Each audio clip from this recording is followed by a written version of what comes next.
you. Can you hear me? Okay. Yes. Okay. For today's presentation, I have a verse from the 5th chapter. The 5th chapter in the Gita is called Karma Sannyasam. What this chapter teaches us is how to live in this world and be able to stay without being affected, bothered by the world. And it also teaches us how to be humble. Humble and realize that there is a bigger force that's running the show. We are part of it. And it teaches us these two concepts because that is how we can avoid suffering and be able to live happily. Why is this important? When we look at the living beings, there are some fundamental functions, fundamental features that we see. One is feeding. Living beings depend on food and shelter. Next to that is fleeing from danger. Living beings have this instinct, running away from danger and being safe. The third fundamental feature we see is fighting for the survival of the fittest, because there are limited resources and we compete for the resources. And the fourth function is fertility, reproduction. After these, as the species evolve, we see more functions, features coming into play. One is fondness, affection. We love our babies. We see this more with birds and mammals. They love their own. They raise them with care.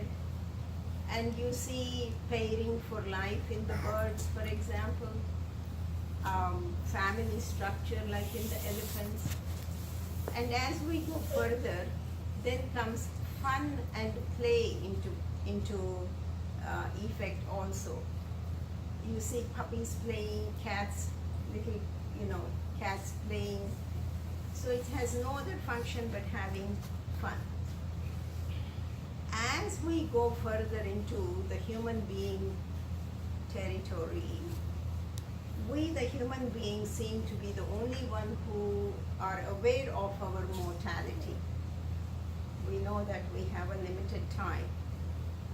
And we want even more. We want to be able to enjoy life. We want to have freedom.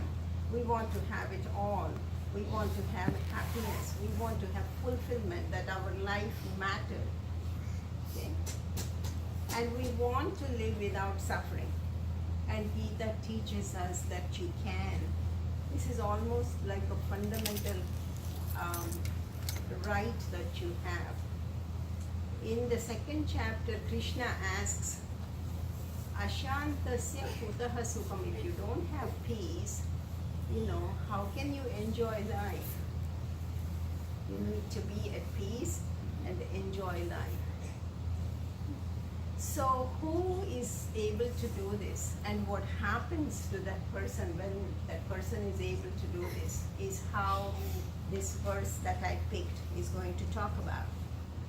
So this is from the 5th chapter and 24, verse 24 says, Yontaha sukhontararamaha tadantara jyotirevayaha sa yogi brahma nirvanam brahma bhutodi gacchati. The yogi who finds, who discovers his happiness, his fulfillment within oneself, and who rejoices within oneself, and who experiences the light he has within. Okay, that is he's awakened to his own self, that person attains freedom, freedom from all suffering, and he becomes one with the ultimate force. So he is able to find this within himself. He is not looking for it anywhere else. We human beings seem to have a tendency to look for happiness. We look for happiness in many, many ways, many, many places, many, many faces. We are looking for happiness in this world. And these are called human pursuits. And the Upanishads talk about these. There are 4 fundamental pursuits we have. One is called Artha. These are all called Purusharthas as a heading. One of them is Artha. Artha has several meanings. Here it has a meaning of wealth. We want some fundamental security. We want some structure in our life. So some money to have food, live, family. We want all those basic structures. Once that is satisfied, man realizes he wants more.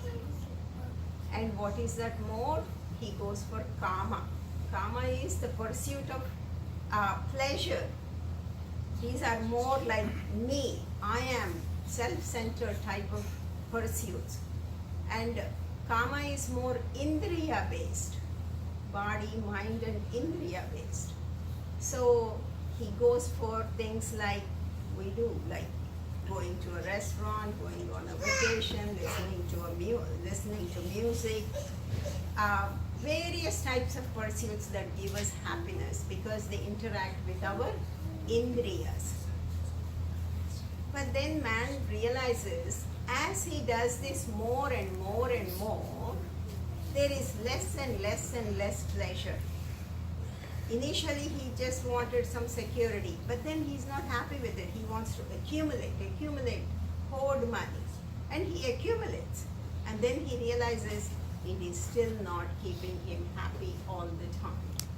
And Krishna describes this in the 18th chapter. He says, Vishayendriya samyoga yattadagre mrutopamam pariname vishamiva tatsukham rajasam sprutam. What happens is, like, you can think about when you eat something sweet that you love, say a laddu, you haven't eaten one for a while. The first laddu is excellent, right? It's heavenly. You can't wait to eat it and enjoy it.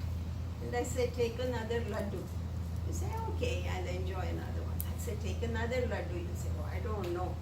But you can force yourself to eat. If I keep giving you more and more laddus, at a point you would say, I may throw up. I don't want to see laddus for the next whatever time.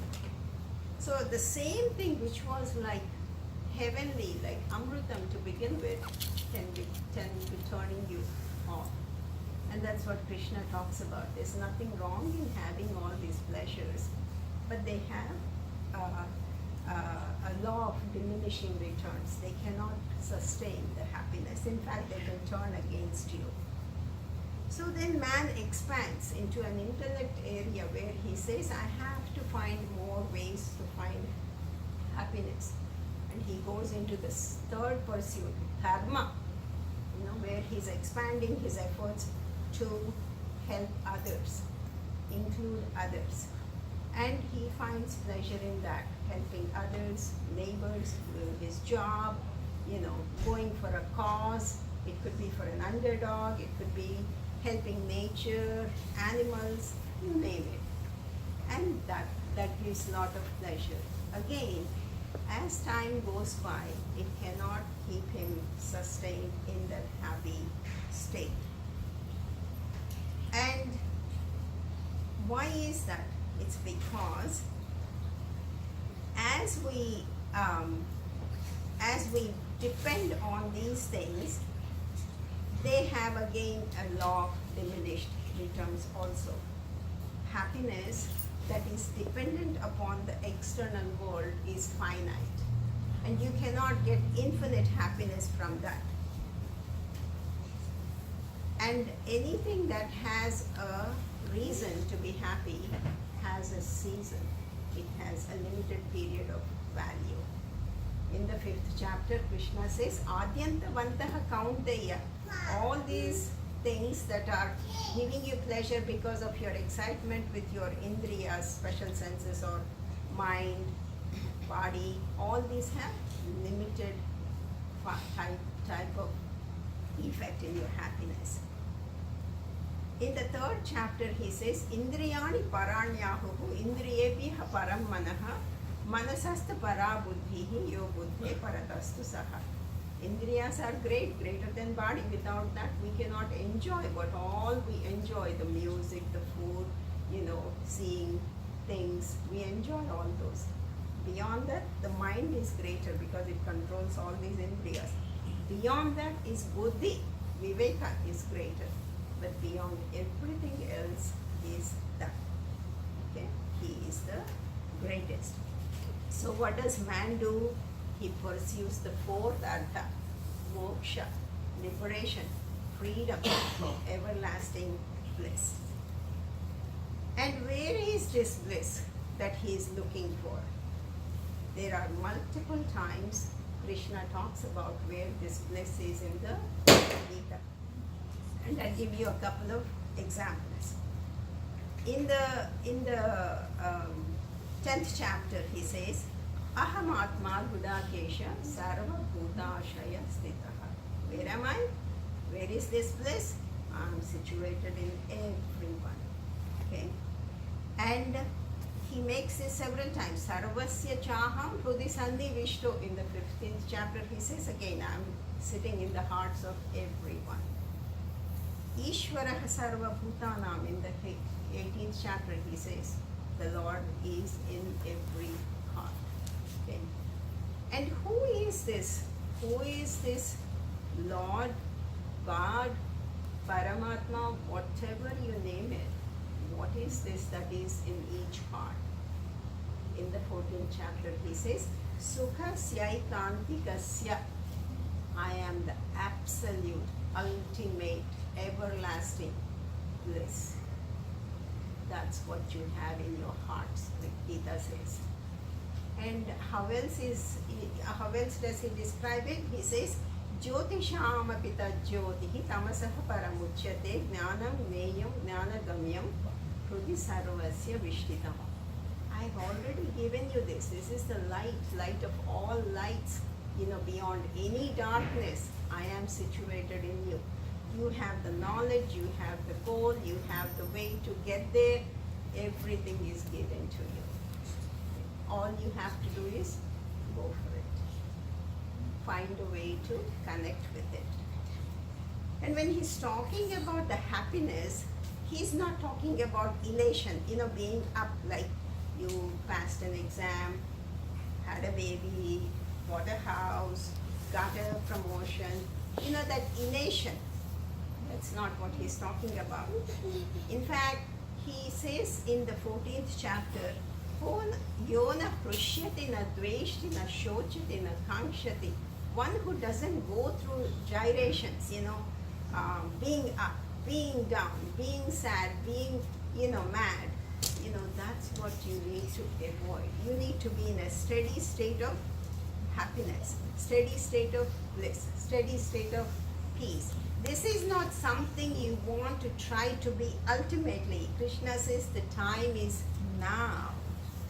Because as I said, Ashantasya kutaha sukham. If you don't have peace, how can you enjoy this beautiful life I have given you?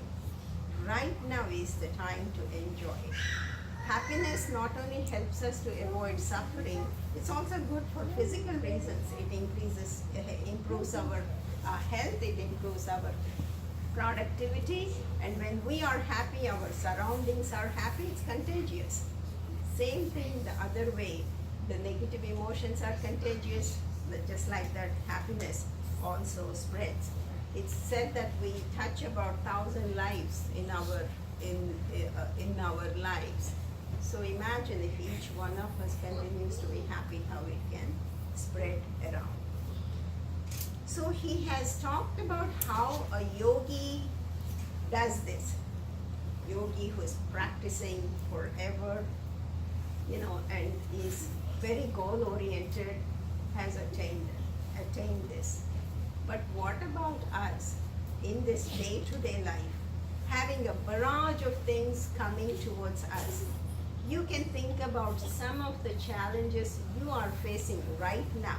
It may be one, it can be multiple, it can be recurring, it can be small, it can be big, it can be temporary, it can be permanent. Just think about some of the things you are facing.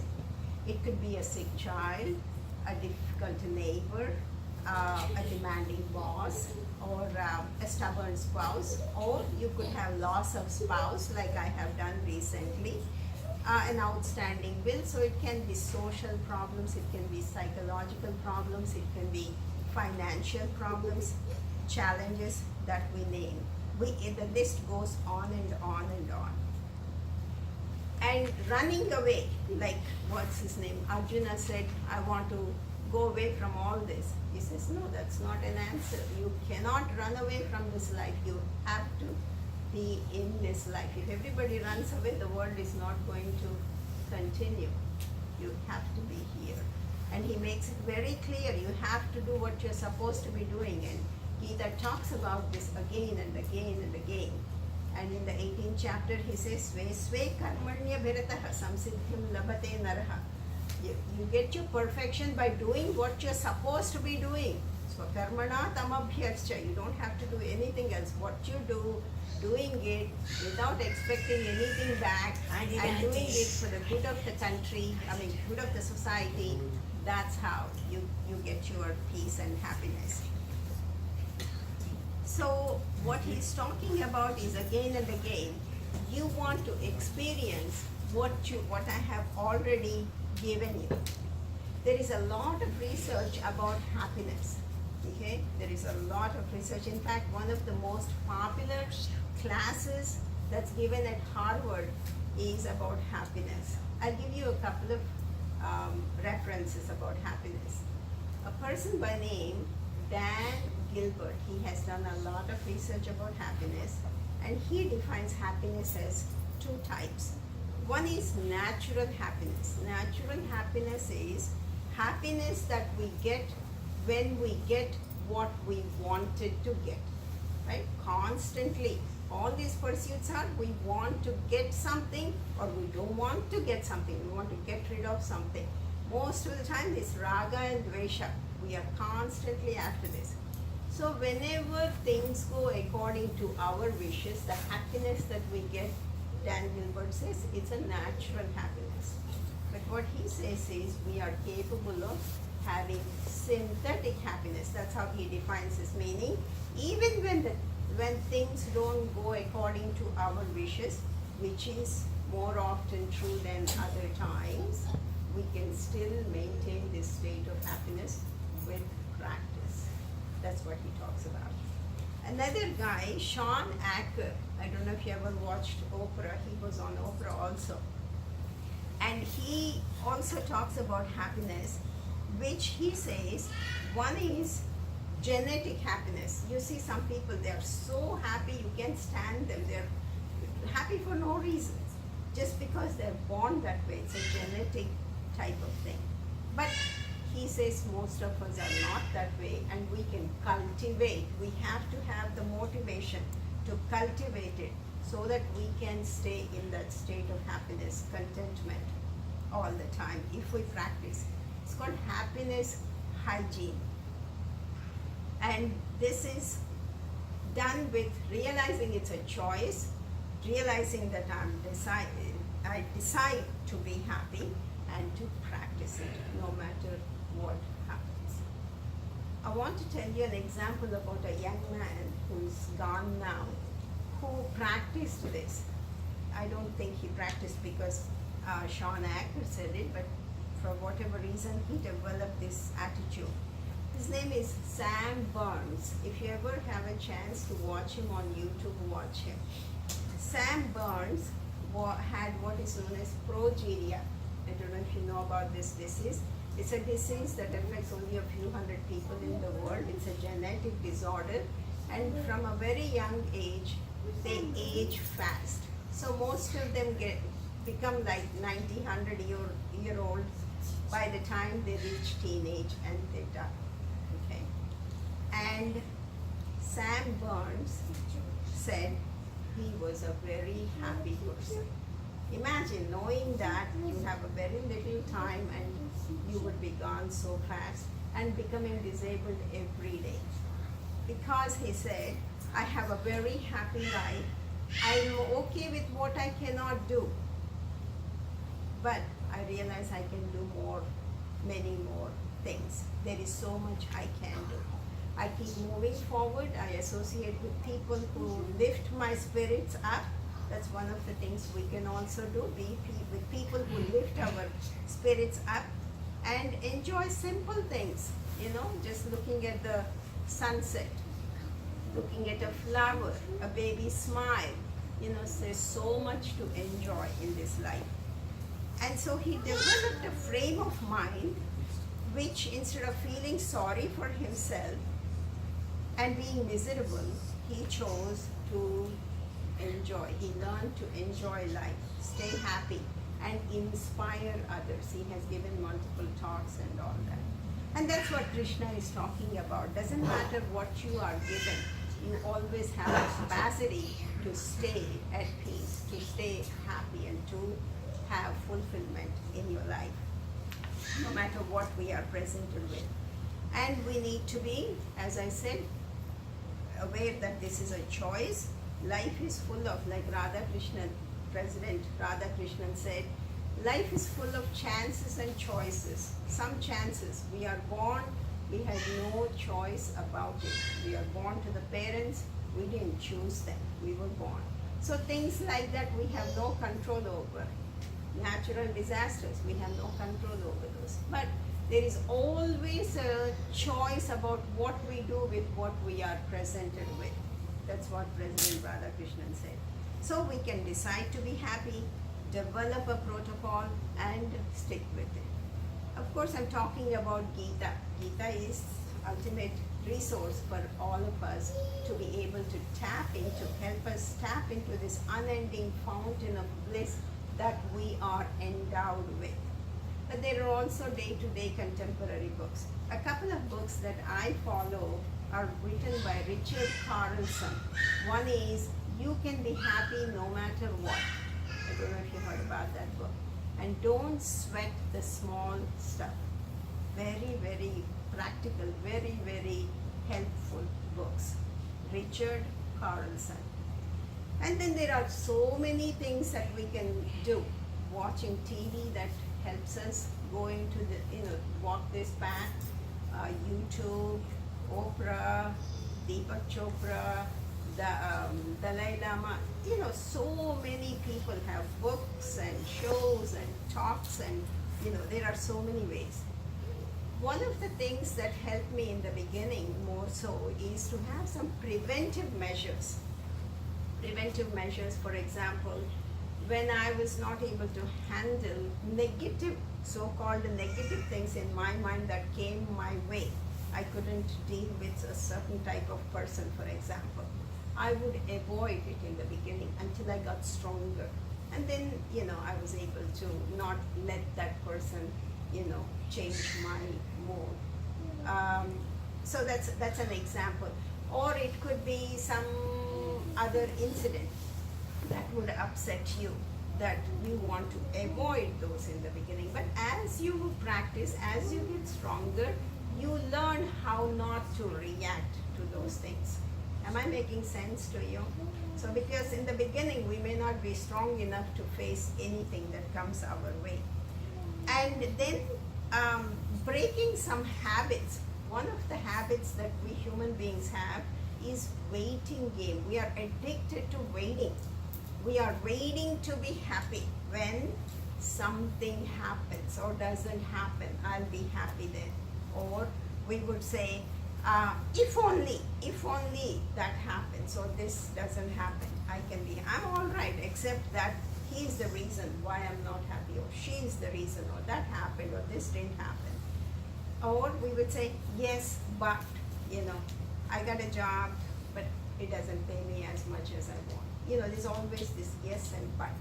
Instead of saying, be happy right now, that's what Gita talks about.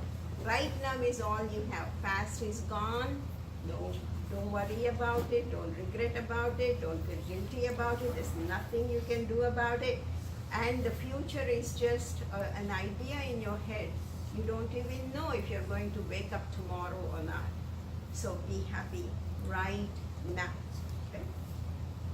A couple of points that Gita also talks about how to be happy is doing two major things. And Karma Yoga, the 3rd chapter, talks a lot about this. Develop an attitude of gratitude no matter what comes your way. Prasada buddhi. Thank you for this life. Okay? And develop an attitude to serve people. The more we serve, the more we get out of it, the happier we feel, the more grateful we would be feeling. Why is gratitude so important? When we feel gratitude, it's very difficult to be unhappy. You may want to practice it and see. I will tell you what I do with how I develop or keep my gratitude up. I do what is known as lotus meditation. Have you heard about that? Lotus meditation? Lotus meditation you can do either doing namaskar or folding your hands down, and then think about 10 most important people, things, incidents, whatever is important to you. And then you open up one finger at a time and think about that. And you can spend as much time as you want on each one of them. And as you open each finger up, you think about that is more important to you. It can be 10 different things. It can be one thing you want to think about again and again and again. Okay? So it's called lotus meditation. And I'll tell you what I do. Okay? The first thing I am grateful about when I open my eyes in the morning is I am grateful for this life, healthy life, and I'm grateful for having one more day. That's how I start my day. And then I have a few things that include my friends and family and resources that I have and things that have happened in my life that I'm grateful about. Okay? And the last thing I would say is I am grateful that I'm keeping my mind open to enjoy this day and learn what comes my way. Those are the first and the last things I do. In between, one of the things I think about is my family. And when I think about family, I can just say I'm happy for my family if I'm rushing for time. But if I have time, I think about all the family members that have affected my life, starting from my great-grandfathers to my, grandchildren. See, I think about one by one, all of them. Mother's side, father's side, husband's side, all those people. Am I making sense to you? So it gives you time to think and be grateful for all the things you have. Friends, all the friends that I have in my life, I try to think about all of them, and if I think about something funny they have done or happy things that they have done for me, or I had conversations with, or whatever I choose. So it gives me time to go over that, keeps me grateful. And before I go to bed, I repeat it. And I repeat that I'm happy for the day I have had. I'm happy that I have learned something, kept my mind open, and try not to be judgmental and irritable, angry, all those type of things. Okay? So that's what I do for keeping myself in a state of gratitude. Another thing that helps me also is 2:11. Krishna, first thing he talks about is Gatasun agatasuncha nanu shochanti panditaha. Whenever I get down, I remember him. Krishna says, don't be unhappy. He says, wise people try not to be unhappy no matter what, either for the living or for the dead. There is a difference. He didn't say do that. He said that's what wise people do. So you say thank you, I want to be wise, I won't let this, steal my happiness. Am I making sense to you there? So those are a couple of things that I thought I could share with you practically about how I practice. So one of the things that Buddha said was, there is no path to happiness. Happiness is the path. Every moment is nothing but moment of happiness if we choose to make it that way. So what does Gita say? Gita says, you have all this within you.